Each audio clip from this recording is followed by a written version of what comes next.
Expire થઈ ગયા એમનું ગ્રામ પંચાયતની અંદર મરણ તારીખની નોંધણી થયેલી નથી. મારી પોતાની બર્થ નોંધણી 80ની સાલમાં થયેલી નથી અને એક મારી બેબી છે 25 વર્ષની એની નોંધણી થયેલી નથી. વકીલ એવું કહે છે કે આ કોર્ટમાં જ જવું પડે. ના ન જવું પડે, નીચેથી કોર્ટમાં કેસ દાખલ કરવો પડે અને કોર્ટથી જ થાય. આપણે સીધું કોર્ટમાં નથી જવું. પહેલા મેં તમને શીખવાડી એકની અરજી તમારીથી શરૂઆત કરો. પહેલા તો તમે તમારું જે છે હા ત્યાંથી કરો અને એ અરજી દાખલ કરો.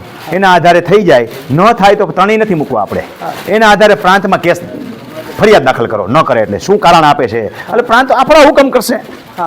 બરોબર છે, એને કાંઈક લેખિતમાં હુકમ તો આપવો જ પડશે. નિરાત રાખો. આટલા બધા વર્ષ થઈ ગયા તો એક પ્રક્રિયા નિરાતે લાવો. મહિના 2 મહિનામાં તો એને જવાબ દેવો જ પડશે. એ કાયદાની જોગવાઈ છે, આખી તમને શીખવાડી દીધી છે.